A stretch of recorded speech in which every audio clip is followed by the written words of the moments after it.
Bonjour à tout le monde. Nous sommes ravis, en fait, Tech Grand Ouest, de vous accueillir aujourd'hui pour parler de culture. Nous avions intitulé ce moment de rencontre The Show Must Go On, parce que nous étions tellement contents de voir les salles se rouvrir, les salles de spectacle, les salles de concert. Tout va se réouvrir là ce mois de juin. On avait envie de célébrer ce moment-là aussi avec vous. Et voilà pourquoi nous avons choisi ce thème. Nous avons donc tous envie de vibrer à nouveau dans les salles et de partager des émotions fortes autour de ces moments que l'on peut passer ensemble autour d'un événement culturel.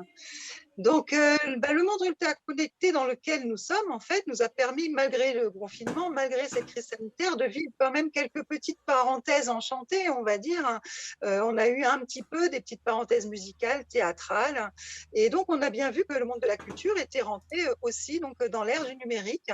En nous proposant un peu plus de contenu disponible à la demande pendant ces moments-là, en dehors de Netflix, Deezer, Spotify, qui ont un petit peu envahi nos temps nous dédiés à la culture. Alors, est-ce un danger ou est-ce une opportunité? On va pouvoir en parler ensemble tout de suite. Voilà, cette ère du numérique, en fait, s'est installée avec ces générations XY qui ont vu l'ordinateur arriver, qui ont vu Internet, le téléphone. Et maintenant, ils sont devenus en fait des moments indispensables, des éléments indispensables du divertissement et de l'éducation. Alors, si on parle d'éducation comme facteur clé de l'inclusion de la société, finalement, on pourrait se dire que c'est plutôt un bien. Mais le bouleversement de ce champ, de ce domaine culturel, en fait, il touche à l'expérience, il touche à la réalisation, et il touche en fait aux émotions qu'on peut transporter. Donc, c'est ce qu'on a un peu vu dans nos temps d'échange, en fait, avec les uns et les autres. Et nous avons hâte de vous entendre pour savoir si finalement digital et culture font bon ménage. Le digital ne conduit-il pas à la perte de l'âme, de la valeur, de la culture, l'identité culturelle? Va-t-on vers une standardisation de la culture? Allons-nous vers une culture de masse?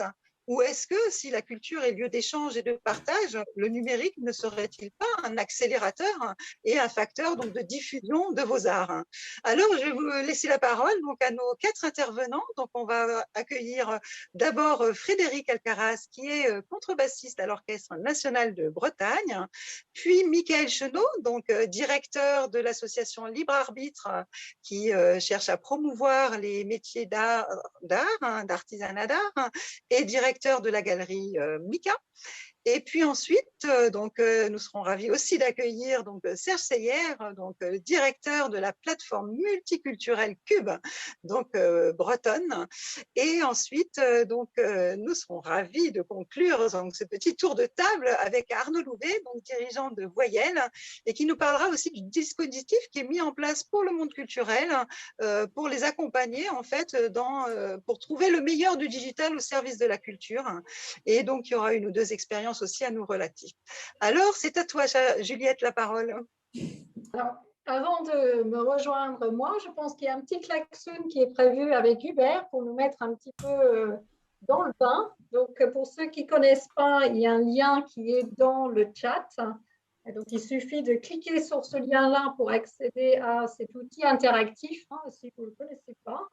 Et Hubert va nous guider avec un certain nombre de petites activités à répondre. Donc, il y a une première question qui est posée. Un mot sur votre consommation de culture pendant le confinement. Quelles initiatives particulièrement remarquées ou remarquables? Donc, on vous invite à ajouter vos idées avec le petit plus en bas d'écran pour voir rapidement qu'est-ce que vous avez consommé pendant cette période de confinement. Bien, mais super. Donc, on voit qu'il y a déjà pas mal de choses. Je pense que ce soir, avec nos panélistes, on va aussi découvrir un peu plus d'options et d'initiatives qui ont été prises. Donc, comme l'a annoncé Sylvie, on va démarrer du coup avec le témoignage de Frédéric. Donc, Frédéric qui est contrebassiste à l'Orchestre national de Bretagne. Frédéric, vous êtes un artiste. Est-ce que vous pouvez déjà un petit peu nous faire vibrer en décrivant votre métier et qu'est-ce qui vous passionne dans votre métier? Ben, voilà, je suis contrebasse solo à l'Orchestre national de Bretagne. C'est un travail entre guillemets de salarié, puisqu'on est recruté par concours et du coup, on a voilà, des contrats à durée indéterminée. Et du coup, une saison est faite par l'administration, par les personnes en charge de ce travail-là. Et on a des plannings voilà, sur toute une saison avec à peu près une centaine de concerts par an. Donc, avec répétition, concerts comprenant aussi des opéras, voilà, les concerts musique de chambre. Et voilà, donc c'est un vrai métier, c'est un travail déjà à proprement dit à l'orchestre quasiment toutes les semaines, à 5 jours, 6 jours, ça dépend des semaines. Et après, le travail personnel aussi, à continuer à travailler parce que il faut tous les jours quand même travailler sur l'instrument, essayer de garder un niveau, comme on dit, et essayer d'être toujours performant. Voilà. D'accord. Et qu'est-ce qui vous passionne tant dans la musique? Parce que vous avez manqué un certain nombre de choses pendant cette période de confinement. Qu'est-ce qui vous a manqué? Faire la musique avec, avec les collègues, avec les autres musiciens, avec d'autres, enfin voilà, le rapport avec le public, évidemment, l'émotion du concert, ça c'est affreux, quoi. Ça a arrêté d'un coup le 13 ou le 15 mars, je ne sais plus pour nous. On avait encore 2 concerts à suivre qu'on n'a pas fait, et puis ça a repris un peu cet été jusqu'à fin septembre. Et voilà, donc ça c'est voilà, si on fait ça, enfin, moi c'est pour ça, c'est pour le concert, c'est pour l'émotion qu'on a à ce moment-là et ce qu'on peut arriver à transmettre. Voilà. Ça, c'est pour ça que moi, je fais ce métier-là. Et puis l'orchestre, c'est quand même une dimension, l'orchestre symphonique, c'est une dimension un peu exceptionnelle, tant par la dimension de l'orchestre que par les sons produits. Et en plus, quand on a la chance de pouvoir faire l'opéra aussi, voilà, on est comblé. Enfin, moi, je suis comblé. Donc, c'est vraiment un univers immersif où il y a à la fois toute la dynamique, les vibrations de la musique, du collectif, à la fois de l'orchestre et du public ensemble. Voilà. Et en même temps, c'est un vrai métier. J'ai passé des années, 4 ans au Capitole de Toulouse, qui était une énorme machine. Il y a plus de 120 musiciens. On fait l'opéra et pareil, on fait l'opéra et le symphonique. Et quand on commence à travailler, si on est dans une période où l'orchestre, quand il est en route, quoi, l'orchestre dans la saison, c'est 6 jours sur 7 de travail et quasiment tous les soirs.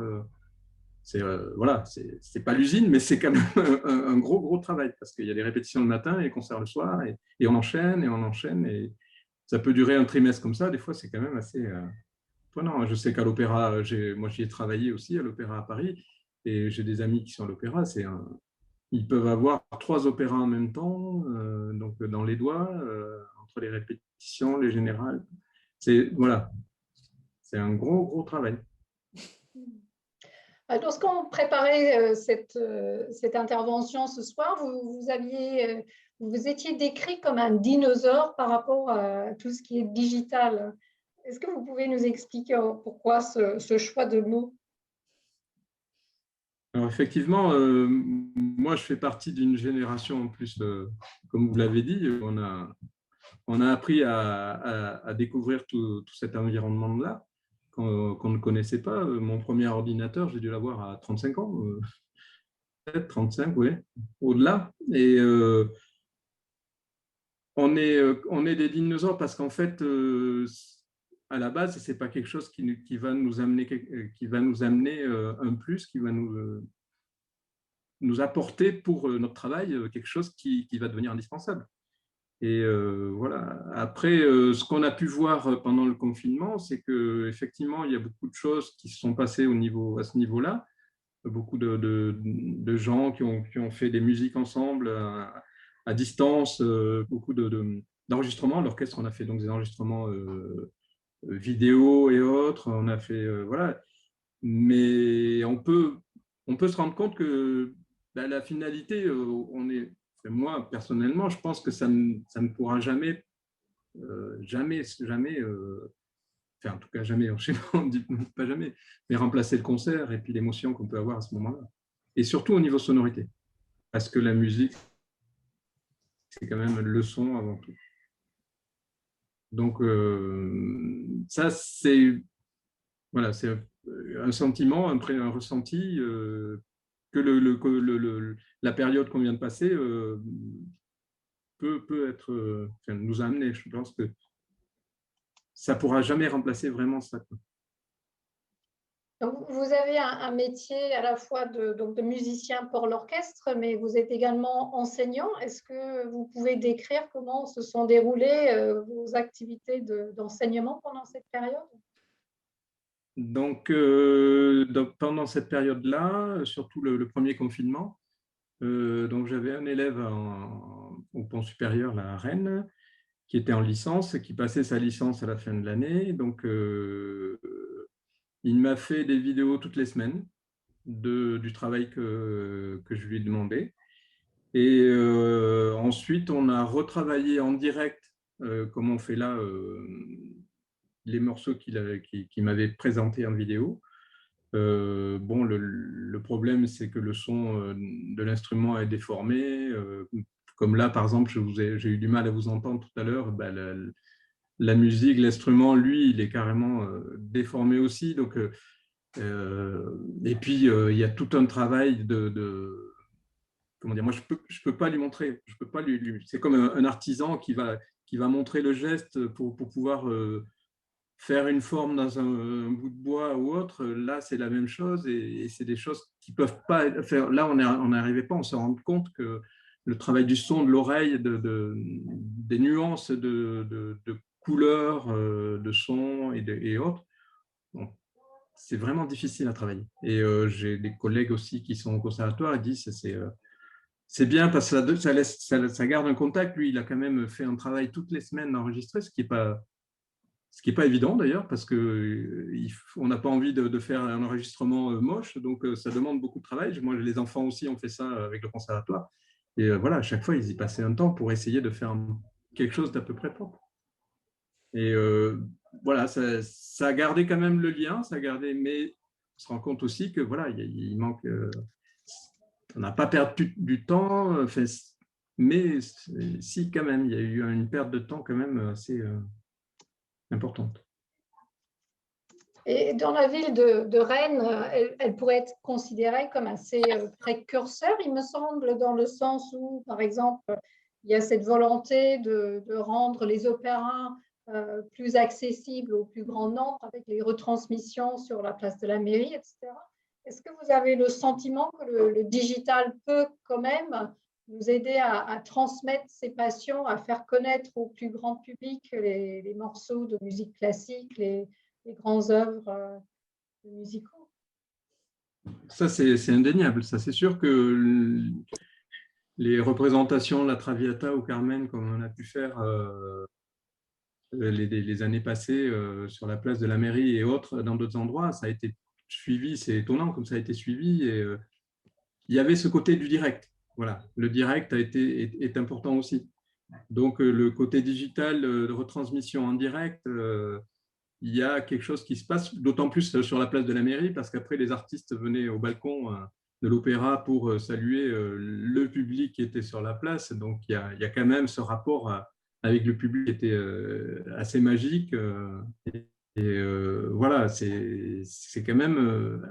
oui, ça a été ça, c'est un moment très, très fort. Ouais. Ça a été et voilà, on peut quand même dire que c'est un outil qui est quand même, pour les musiciens, je vois bien aussi les enfants ou autres, on peut avoir, en un clic, on peut écouter presque n'importe quel interprète ou en tout cas n'importe quelle œuvre avec tel interprète. Et c'est une découverte pour les enfants, pour les jeunes, incroyable, que nous, on n'avait pas à notre époque. Suivant là où on se trouvait, on pouvait être vraiment dans une misère culturelle par rapport à ce qu'ils peuvent avoir maintenant dans les doigts avec un téléphone. Les tutoriaux sur YouTube, vous ne craignez pas qu'ils vont vous remplacer un jour, hein? Comme je vous dis, je crois qu'on en a discuté hier un peu, mais dans le sens où on est des dinosaures, c'est-à-dire qu'on travaille, c'est un côté quand même manuel. Il y a quelque chose de très manuel dans ce qu'on fait. Quand on travaille un instrument, on travaille beaucoup de techniques et donc de gestes, techniques de sensations et autres. Et je ne sais pas, il manque quand même ce côté où ben moi, si je montre la façon dont je le fais, l'élève va quand même voilà, peut sentir les choses de près. Avec l'image, avec le son du numérique, c'est quand même difficile. Il faudra avoir du matériel high-tech peut-être, avec un enregistrement parfait et une réception parfaite pour pouvoir peut-être arriver à toucher la sensibilité, quoi. Parce qu'en fait, c'est une question de sensibilité qui est quand même assez perdue dans le web, dans le numérique. Et voilà, donc moi, je n'ai pas trop de soucis à ce niveau-là. Non. Mais je reconnais le côté bibliothèque géante de découverte qu'on peut avoir. Et ça donne. Moi, j'ai entendu des choses et des groupes de jazz ou autres, et ça me donne envie d'aller les écouter. Parce que je me dis, ça doit être. Parce que c'est bien fait, parce que c'est du studio, par exemple, parce que le son est extraordinaire, parce que les prises de vue sont super bien faites. Et voilà. Et ça, ça me donne envie d'aller écouter ce groupe-là ou cet orchestre. Tout dépend, je pense, du niveau en plus de technique, du web, de la prise de son ou de la prise de vue. Ouais. Super. Bah, merci beaucoup, Frédéric, pour ce premier témoignage de la voix de l'artiste. Vous m'avez proposé une transition toute faite sur la notion de matière et travailler le geste, parce que du coup, on passe maintenant à Michael Chénaud. Donc, je vous laisse déjà vous présenter peut-être rapidement sur vos différentes activités. Donc là, on est plutôt sur le milieu artistique, l'artisanat, les objets, plutôt que de la sonorité. Oui, bonjour, Michael Chénaud. Donc, je dirige la Galerie Mika, qui est une galerie d'art et design contemporain, et je dirige l'association Libre Arbitre, qui a pour combat cause de maintenir et développer les métiers d'art en Bretagne. Globalement, la raison d'être, c'est placer l'artiste au cœur de la société. D'accord.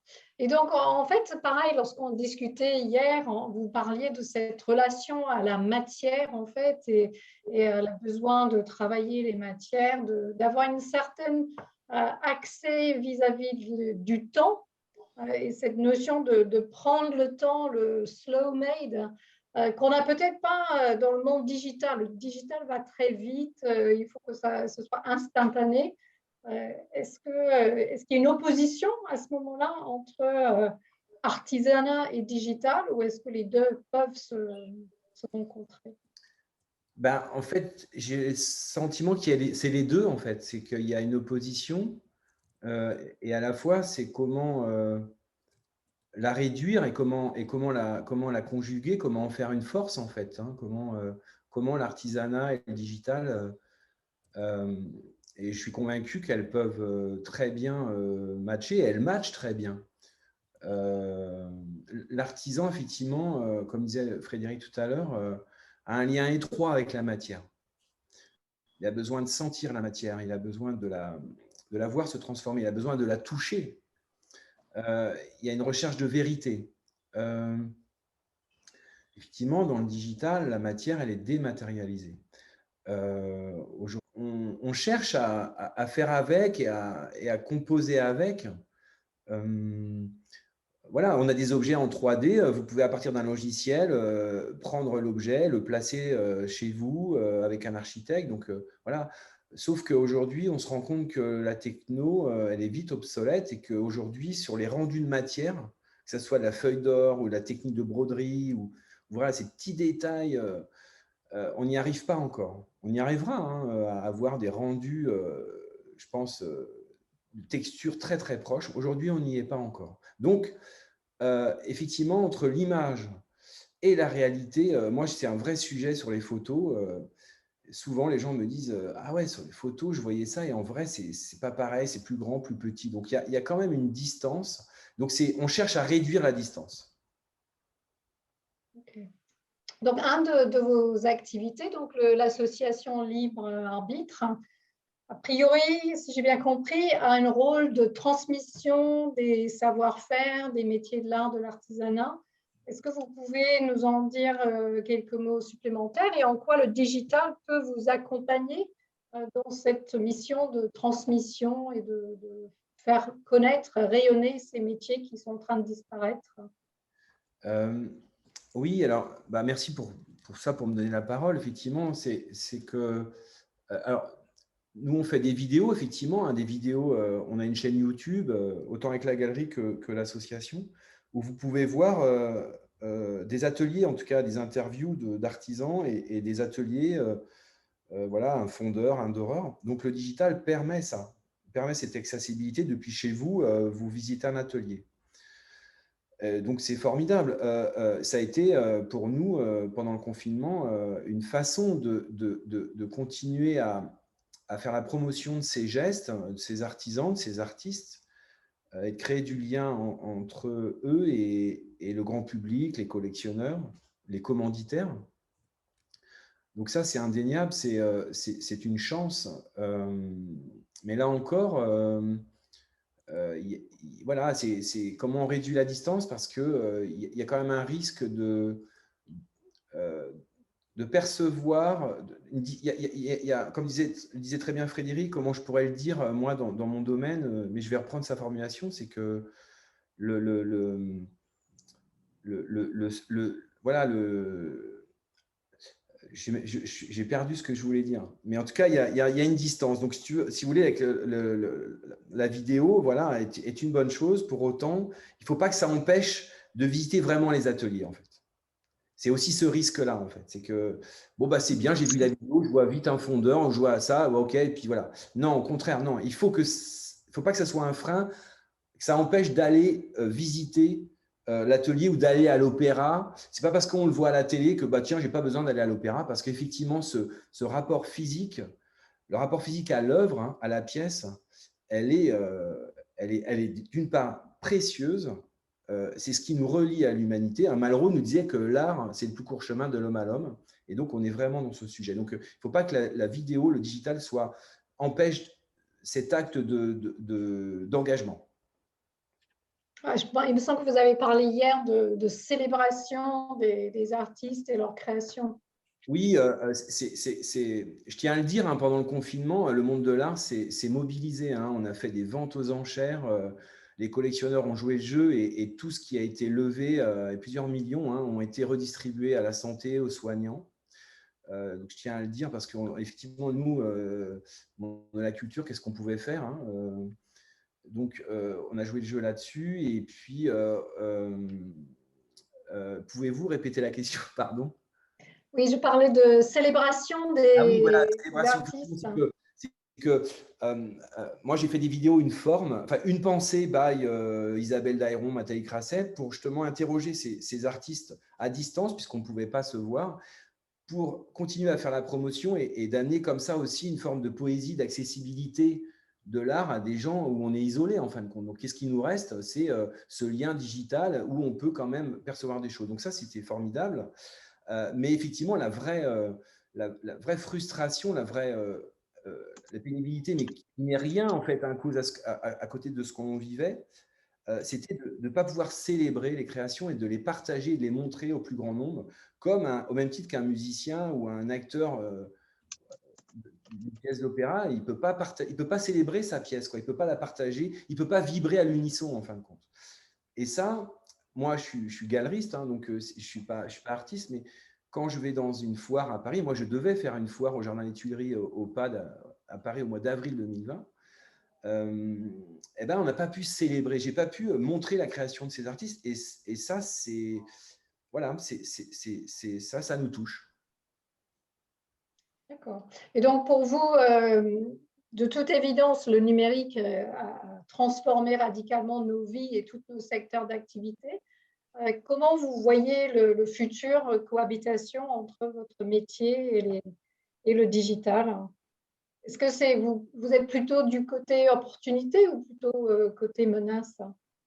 Euh, je suis un entrepreneur, donc je reste optimiste euh, mais lucide aussi. La- il y a des opportunités, il faut les prendre, il faut les saisir. On le disait hier, hein, moi je suis au centre des jeunes dirigeants et la grande formule, c'est de mettre l'économie au service de l'homme et pas l'inverse. Donc c'est pareil avec le digital. Euh, Quand il y a eu l'apparition de la machine à la révolution industrielle, qui était une innovation de rupture, les artisans ont eu très peur de leur emploi.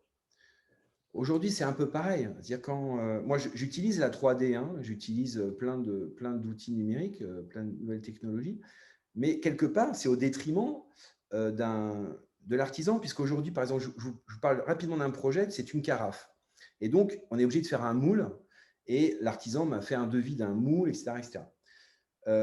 J'ai une autre alternative, c'est de faire une impression 3D, et je gagne beaucoup d'étapes, et ça me coûte moins cher. Donc, je vais prendre cette solution, mais c'est au détriment de l'artisan. Donc, après, je vais avec l'artisan, écoute, c'est plus, je ne sais pas, 5 000 euros, c'est 3 000 parce que là, j'ai fait une impression 3D. Donc, vous voyez un peu les limites. Donc, c'est très complexe. Donc, c'est comment on arrive à composer avec ça et comment on redistribue, comment on intègre l'artisan, le digital dans la chaîne de valeur, comment on redistribue tout ça. Et il y a une éthique, il y a une responsabilité commune, hein, le bien commun, c'est fondamental, puisque si on veut que… On oublie souvent que le PIB avant la Covid, le PIB culturel, il est plus fort que les nouvelles technologies, que l'automobile, que etc. etc. Donc, qu'est-ce qui fait venir les acteurs en Bretagne? C'est aussi le tourisme, le patrimoine. Et si on veut que le patrimoine perdure, il faut des savoir-faire. Parce que sinon, qui va les restaurer? Donc, vous voyez, alors aujourd'hui où on fait des maisons en terre en impression numérique, donc, c'est comment on conjugue, on compose avec tout ça. Et donc, c'est passionnant. Votre initiative est belle pour ça, parce qu'effectivement, il faut qu'on se parle, faut en débattre, parce qu'on touche à du bien commun. Très bien. Et merci beaucoup de ce témoignage sur l'art plutôt très concret. On va passer maintenant à de l'art déjà audiovisuel, hein, parce que je vais inviter Serge Steyer à venir témoigner. Donc, on est dans une toute autre forme de culture et de plateforme, cette fois-ci culturelle, sous forme du cube. Donc, Serge, merci beaucoup d'être là. Est-ce que vous pouvez nous présenter, pour ceux qui ne le connaissent pas, en quelques mots, Cube et ses missions? Il nous faut le micro, Serge. Oui, Cube est un média en ligne, c'est un média associatif qui est financé par l'État et la région. Nous sortons 5 nouveaux programmes par semaine. Au total, il y a actuellement plus de 2000 œuvres visibles sur Cube, donc en accès libre sans même se loguer. C'est vraiment l'idée de rendre accessible la culture au plus grand nombre. On se revendique comme étant un slow média, justement, c'est-à-dire que les œuvres restent de longues périodes, c'est un média de longue traîne aussi, on dit, c'est-à-dire les œuvres restent disponibles très longtemps, aussi longtemps que possible, et elles sont environnées de tout un corpus de textes et de galeries d'images, de podcasts, etc., enfin d'enregistrements de création sonore aussi.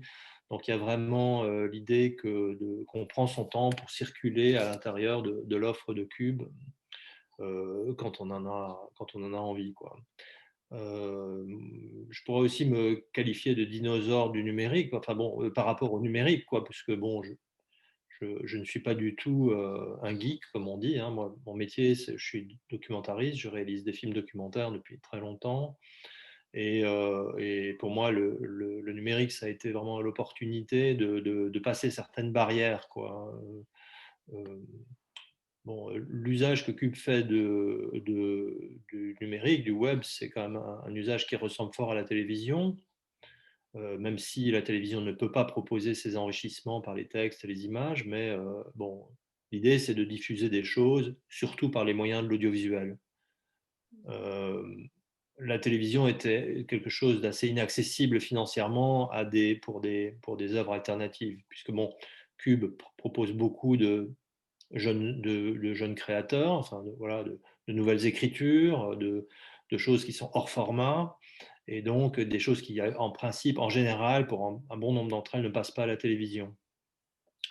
Et il faut savoir que, bon, vous en doutez, hein, créer une chaîne de télévision sur la TNT, par exemple, qui diffuse par le hertzien, c'est des budgets qui sont à minima d'1 million d'euros par an, parce qu'il y a déjà un montant d'environ 600 000 euros rien que pour pouvoir accéder à cette fameuse TNT, ce moyen de diffusion.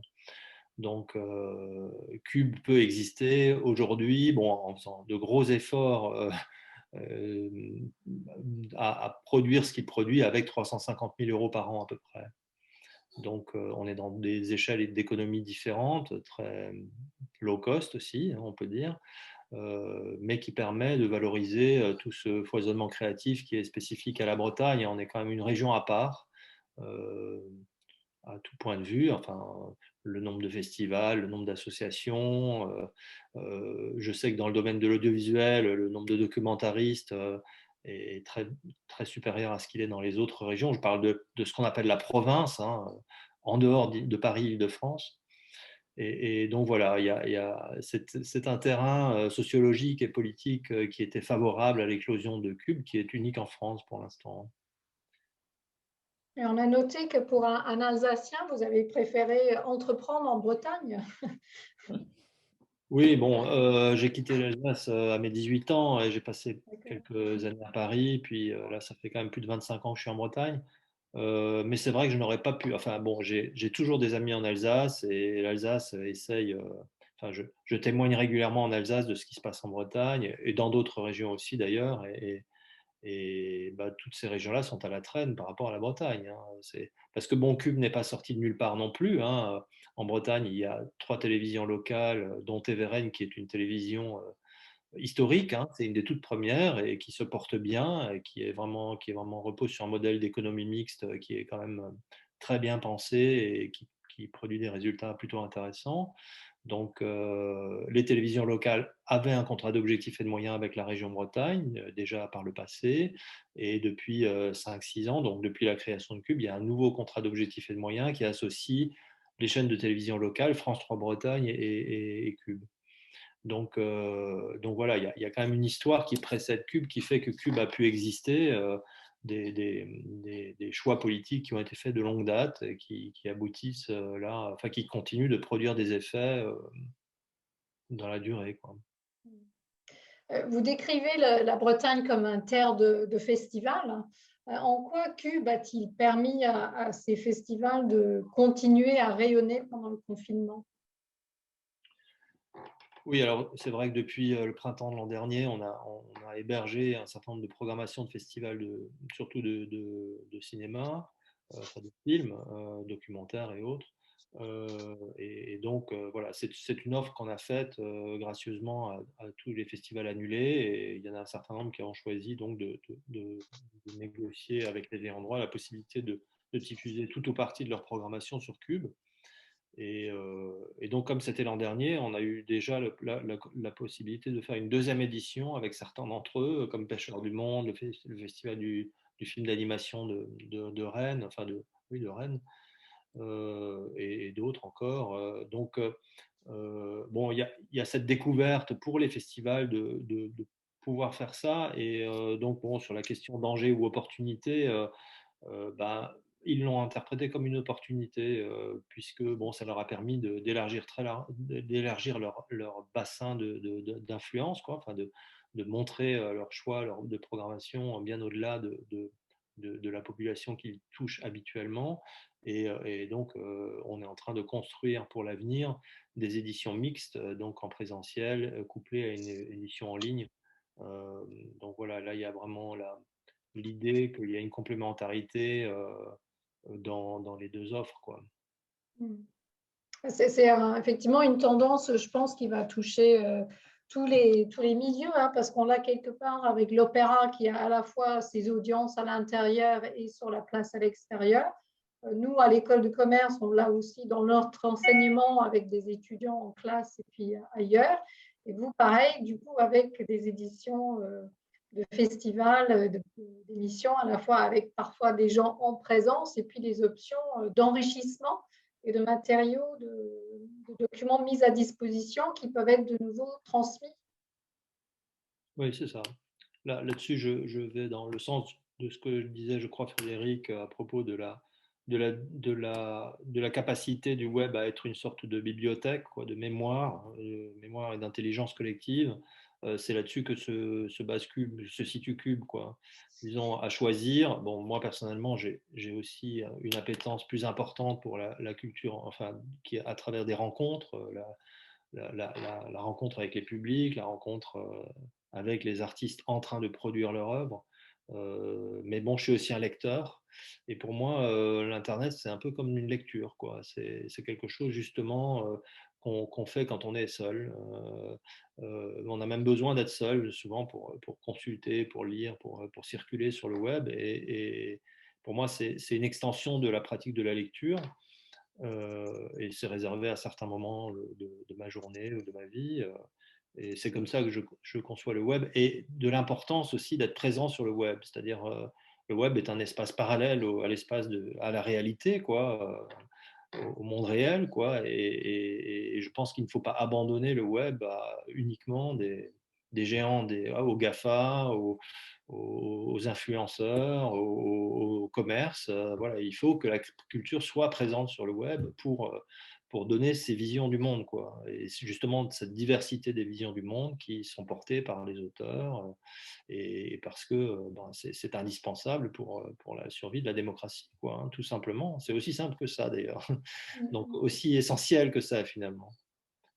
Voilà. Donc, pour moi, il n'y a pas de concurrence. Il y a nécessité à ce que la culture soit la plus présente possible dans la vie des gens. Elle ne l'est pas suffisamment. Elle pourrait très bien disparaître de la vie de certaines personnes qui peuvent très bien être happées par d'autres intérêts ou pratiques. Et donc voilà, j'estime qu'en ce sens, Cube ne peut pas nuire, ne peut pas représenter un danger par exemple pour le spectacle vivant. Je n'y crois pas.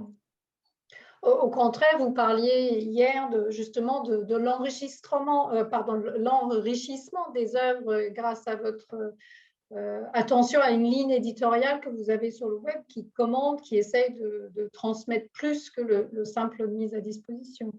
Oui, c'est ça. Et je précise d'ailleurs qu'on diffuse très peu de captations. C'est-à-dire que notre idée n'est pas de remplacer une soirée au théâtre ou au concert, mais d'être vraiment dans… Alors, on en montre des extraits forcément pour comprendre de quoi on parle, mais on est beaucoup sur les processus de création, par exemple. On travaille beaucoup sur des résidences ou des choses comme ça, ou là, sur une expo qui est en cours d'accrochage, par exemple, essayer de voir comment… voilà, voir comment l'œuvre d'un artiste plasticien prend place dans un espace et à cette occasion là voir de quoi est constituée cette œuvre et pourquoi elle existe au travers de cette personne-là et de son parcours. Donc ça c'est vraiment un travail de pédagogie ou de sensibilisation et surtout ça permet d'augmenter l'acuité du public. On est tous publics et je pense que on passe à côté, c'est pas parce qu'on fréquente des œuvres qu'on en tire forcément un grand profit, quoi. On a besoin de enfin, il y a des œuvres qui nécessitent de comprendre certaines, enfin, d'où elles viennent pour qu'on les comprenne mieux, d'une certaine façon. Et c'est là-dessus qu'on se positionne aussi. Il faut croire que ça marche parce que vous disiez que l'audience Cube ne cesse de s'augmenter depuis les années dernières déjà et puis depuis toujours, j'imagine. Oui, enfin, bon, on existe depuis 4-5 ans, alors heureusement notre audience continue d'augmenter. On est toujours, vu qu'on n'a pas de moyens de faire de la publicité en dehors du bouche à oreille, comme ce soir par exemple, là je vous parle, bon, j'imagine que certains d'entre vous iront peut-être voir Cube après et puis en parleront peut-être autour de vous, vous en parlerez peut-être autour de vous.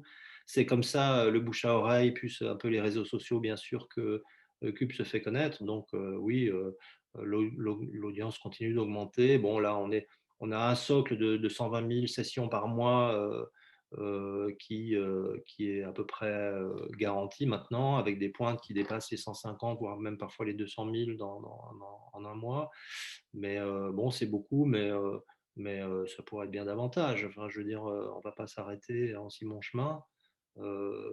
Tout simplement en toute modestie, parce qu'on on veut toucher toutes sortes de gens et bon, il ne faut jamais oublier que très peu de gens finalement vont au concert, très peu de gens vont à l'opéra et on ne peut pas juste se contenter de se dire bon, les salles ont réouvert, on va pouvoir nous retourner voir des opéras. Il faut penser à tous les gens qui n'y mettent jamais les pieds.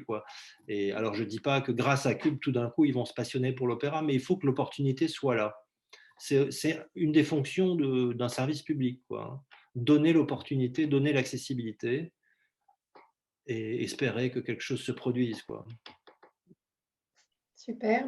Serge, merci beaucoup. Arnaud, donc on est content de terminer avec toi. Donc, alors il y a deux aspects intéressants dans ton intervention. Il va y avoir un petit retour quand même d'expérience sur ce que tu as pu faire, donc ou que tu as comme projet en ce moment. Donc, si c'est possible de le partager, donc sur le monde de la culture. Et puis surtout de pouvoir présenter donc aux personnes qui nous écoutent un dispositif qui a été mis en place pour pouvoir accompagner donc le monde de la culture dans sa digitalisation pour prendre le meilleur du digital au service donc de la culture. Donc voilà, je te laisse te présenter. Merci Sylvie. Donc Arnaud, moi je suis le fondateur de Voyelle. C'est une agence digitale et un centre de formation. Ça fait 23 ans, 24 ans, 25 ans, je ne sais plus, que j'ai découvert Internet, rencontré Internet, et j'ai bien identifié à cette période que ça allait révolutionner beaucoup de choses, changer le monde. Et comme le disait très bien Serge juste avant, c'est un enjeu de démocratie. Donc, dans notre vision, notre raison d'être en tant qu'entreprise, il y a former les gens, les accompagner à devenir acteurs, puisque le numérique, opportunité ou menace, au final, le numérique, c'est un outil, c'est un moyen. Donc, ça dépend, comme le disait Michael, dans quelles mains on les laisse. Si c'est le monde économique qui gère, qui fait sa loi, on va avoir une couleur, on va vivre le numérique autrement que si c'est les services publics, que si c'est l'éducation ou que si c'est la culture. Et donc, chacun doit participer. Et la culture, comme le disait Fred, c'est essentiel que les artistes s'approprient le numérique et cette révolution parce que on a besoin de leur regard, on a besoin que ce média, ces nouveaux outils, ces nouveaux potentiels soient critiqués, soient expérimentés, soient utilisés par des gens de par le métier, de par le regard, l'approche, vont questionner l'émotion, le sens, une partie plus humaine, comme disait Michael. Donc ça c'est un peu en préambule, parce que là, quand on parle de digital, c'est assez large. Donc opportunité ou menace, ça dépend ce qu'on en fait. Et si on va en faire quelque chose de sympa pour la société, il faut que tout le monde vraiment se l'approprie, l'expérimente, le teste, comprenne les ressorts, comprennent la complexité, comprennent de quoi on parle. Donc, dans un premier temps, ce que je peux vous présenter, c'est l'AFDAS. C'est un objet qui n'est pas simple, le numérique, parce que c'est froid, parce que c'est technique. On peut le dire pour certains, c'est un peu chiant. Le numérique, c'est pas humain, hein, c'est 0 ou 1. L'homme est rond, l'homme est fait de sensibilité, de sensible, l'homme et la femme, d'ailleurs. On n'est pas binaire. Le numérique, c'est binaire. Donc, il faut se plier au système. Le numérique, il ne s'adapte pas à nous. On doit s'adapter quelque part à cette logique 0-1. Donc, il est important de la pratiquer, de la tester, de comprendre comment ça marche. Et comme ce n'est pas simple, l'AFDAS, qui est un OPCO, c'est un organisme qui récupère de l'argent auprès des entreprises et des associations et des structures. C'est un organisme collecteur. Il récupère l'argent pour ensuite la redistribuer pour accompagner les gens à se former. Et donc, les OPCO, il y en a plusieurs. Je crois que c'est 16, et qui vont couvrir différentes branches. Et locaux de la culture, du tourisme, de l'événement, c'est l'AFDAS. Et l'AFDAS a organisé un dispositif qui s'appelle l'appui conseil à la transformation digitale, qui va permettre aux organisations de bénéficier de 5 jours de conseils de consultants pour questionner dans un contexte précis, puisque ce qui peut être dangereux dans le numérique, c'est d'essayer de faire des copier-coller, alors qu'on a chacun des contextes différents. Donc, dans un contexte précis, celui de l'entreprise ou de l'association ou de la structure qui va bénéficier de l'appui conseil, on va questionner les différentes facettes de l'entreprise avec les différents collaborateurs, voire les adhérents, voire on peut aussi intégrer les clients, et questionner en quoi, comment fonctionne actuellement l'entreprise, la structure, l'association, et en quoi le digital va permettre d'apporter des solutions. Et on va questionner le principe sur 5 jours, c'est que dans un premier temps, on a un entretien avec les dirigeants, mais ensuite on a un entretien en collectif où on va questionner comment la structure adresse la relation avec les spectateurs, avec les clients, avec les adhérents. Comment la structure, l'organisation adresse l'expérience des collaborateurs. Comment la structure innove, comment dans les produits ou les services de l'organisation, on peut ou pas mettre du numérique, comment la vision et la stratégie est partagée. Et suite à ce travail de conscientisation, quelque part, il n'y a pas une notion de... Ce n'est pas un audit où on contrôlerait par rapport à un référentiel, ça c'est bien, ça c'est pas bien. C'est vraiment les personnes entre elles qui se disent bah, là on est bien, là on n'est pas bien, là on ne sait pas. Et ça va permettre d'identifier des opportunités ou des douleurs que l'on souhaite soigner. Et donc ensuite, le principe, c'est de mettre en place collectivement des idées, un plan d'action et accompagner dans ce plan d'action. Donc, je pense que ce type de dispositif, aujourd'hui où tout le monde parle de numérique, il est intéressant parce qu'il permet de mettre le pied à l'étrier, de faire les premiers pas et de prendre le temps de se poser collectivement et de questionner comment pratiquer, comment expérimenter le digital pour voir comment en tirer des bénéfices et ne pas le subir, surtout être acteur, choisir et en faire des opportunités. Donc un exemple, alors là c'est pas dans le cadre de l'AFDAS, c'est dans un autre cadre. Un exemple en quoi le numérique peut servir, et c'est un sujet moi qui, comme je travaille en information depuis de nombreuses années, qui me passionne, c'est en quoi le numérique peut être un levier, par exemple, pour la formation. Donc, avec 40 mètres cubes, un centre d'art, on a un projet, ils ont un projet sur lequel ils nous ont invités à participer pour rendre la formation tout simplement accessible à un plus grand nombre d'artistes-auteurs.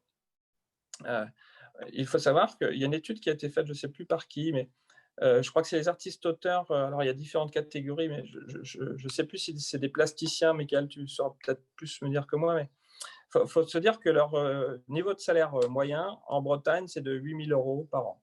C'est-à-dire qu'ils vivent en dessous du seuil de pauvreté selon les normes occidentales. Ces personnes-là, elles n'ont pas suffisamment de droits, elles ne sont pas connectées à Pôle emploi, elles n'ont pas accès à la formation. Donc, comment monter en compétences, comment progresser quand on n'a pas accès à la formation? Ils ont donc 40 mètres cubes, ils ont un centre de formation, mais qui est sur Rennes. Donc, quand on habite Brest, Quimper, ce n'est pas forcément évident de venir à Rennes. Donc, avec le digital, ils vont faire un mix entre un peu de présentiel et du digital, voire du 100% digital pour apporter des compétences complémentaires à ces artistes-auteurs pour des sommes symboliques, pour rendre la formation accessible sans faire des dossiers qui n'en finissent pas, qui sont souvent compliqués, et leur permettre de monter en compétences pour pouvoir continuer à s'épanouir, même souvent survivre, subvenir à leurs moyens, à leurs besoins, et pouvoir cultiver leur regard, leur art, qui est vraiment indispensable dans notre société. On l'a bien vu avec ces périodes de confinement, quoi. Donc là, en l'occurrence, le digital, ce n'est pas forcément le produit, ça va plus être le média qui va permettre de toucher un plus grand nombre de personnes. Et moi qui travaille dans la formation, je sais que le e-learning ne remplace en aucun cas la formation en présentiel. Il se vit autre chose. Mais néanmoins, ça permet de toucher un plus, de mettre quand même des premières couches, de toucher un plus grand monde, plus de monde, d'apporter des premières briques. C'est peut-être moins bien, mais ça apporte quand même déjà beaucoup. Donc ça, c'est un exemple en quoi le digital peut servir, mais sur des festivals, il y a beaucoup de bénévoles, par exemple. Les bénévoles, c'est parce qu'il y en a de moins en moins, ils ont de moins en moins de temps. Donc, on a besoin d'efficacité, on a besoin d'efficience. On a toujours le même temps que nos aïeuls, mais le temps, il se raccourcit parce qu'on met plus de choses dedans.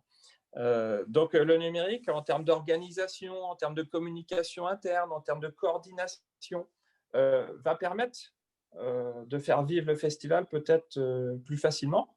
Et après, le festival en lui-même, il peut ne pas être numérique du tout. C'est-à-dire que ce n'est pas forcément le produit ou le service, l'œuvre, que l'on va numériser.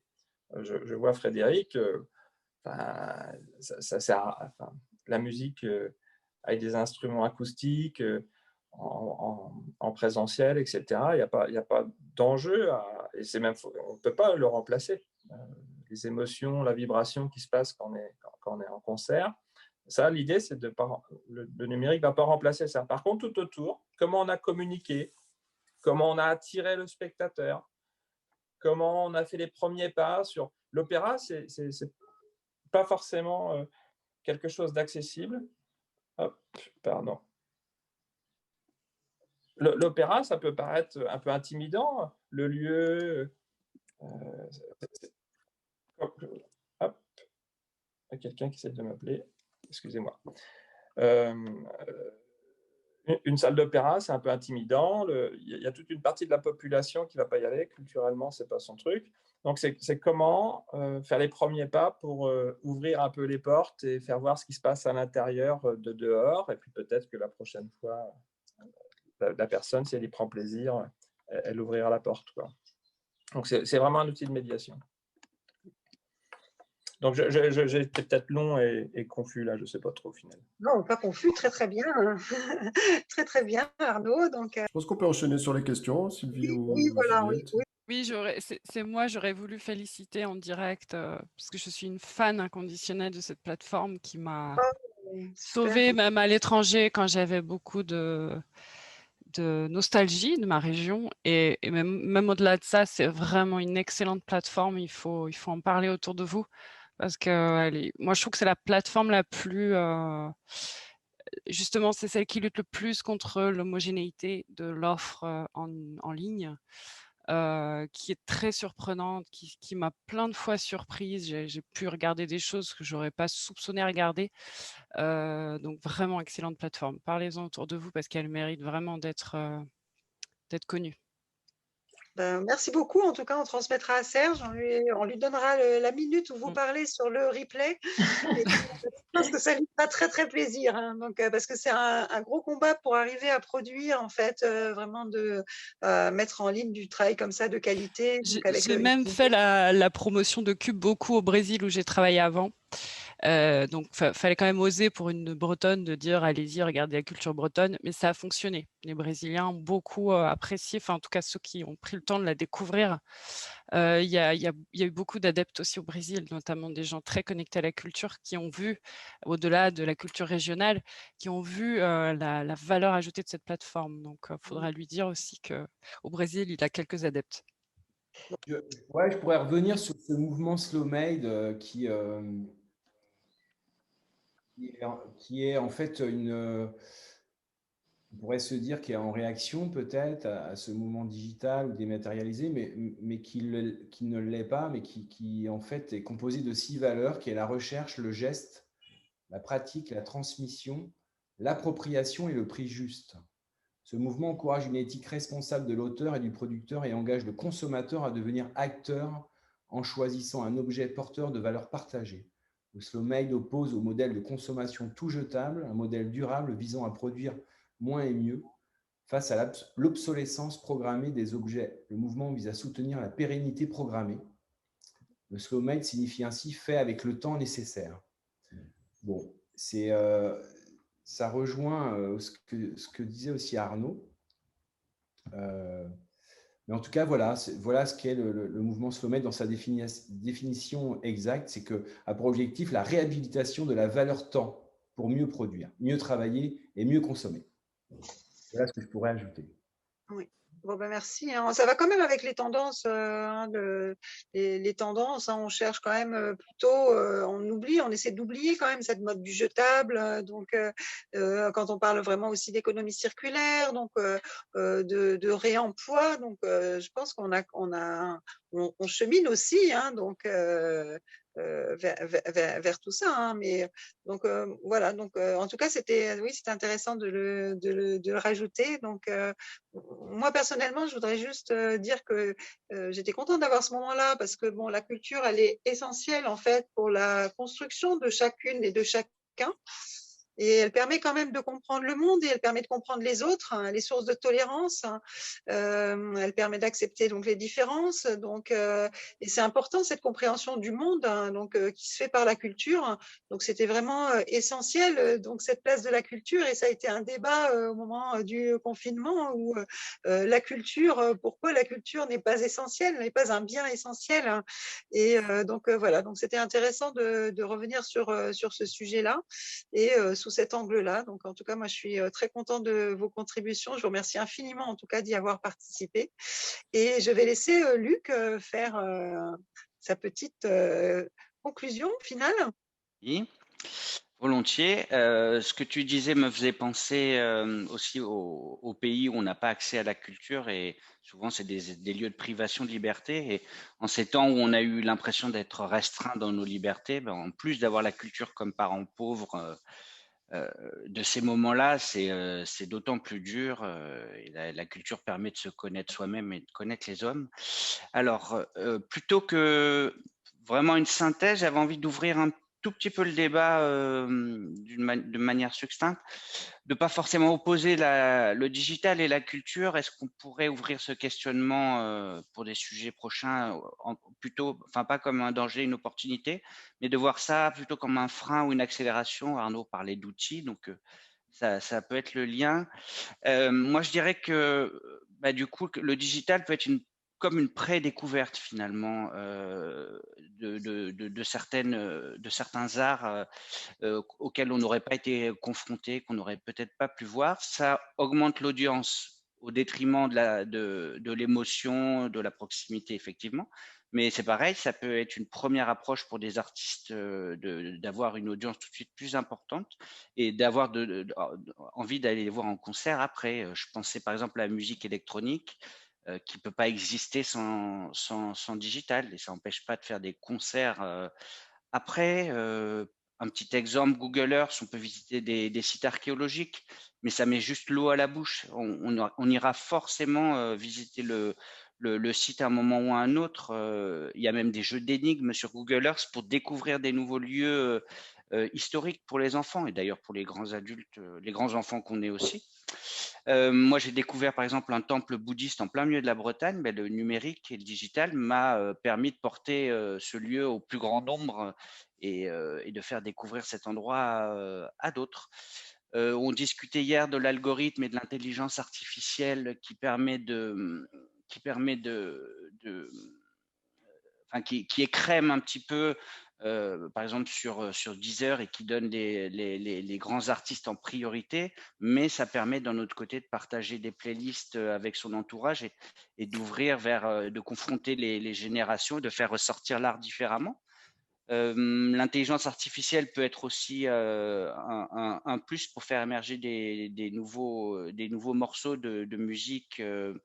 Les Beatles, il n'y a pas longtemps, ils ont créé un nouveau morceau des Beatles grâce à l'intelligence artificielle. Donc on aime ou on n'aime pas, mais enfin, tout cas, toujours est-il que c'est un nouveau morceau des Beatles, donc c'est intéressant. Les liseuses ne remplaceront jamais le fait de froisser un livre, de l'annoter, de le corner, mais quand on part en voyage, ben, moi, il me permet d'amener une pile de livres avec moi. Donc c'est un outil intéressant et pourtant jamais j'ai une bibliothèque remplie de papier. Donc j'avais plutôt… et puis une dernière petite chose, les procédés holographiques. Je sais que certains, ça va leur hérisser le poil, mais de pouvoir faire des duos virtuels entre des artistes morts, le digital va au-delà de la mort, finalement, aide à contrer la mort et ça permet à des jeunes artistes de faire un duo avec quelqu'un de mort et il peut en sortir un truc horrible comme il peut en sortir quelque chose d'intéressant. Donc voilà, c'était juste pour vous présenter ça et ouvrir la discussion vers d'autres horizons. Voilà pour mon intervention.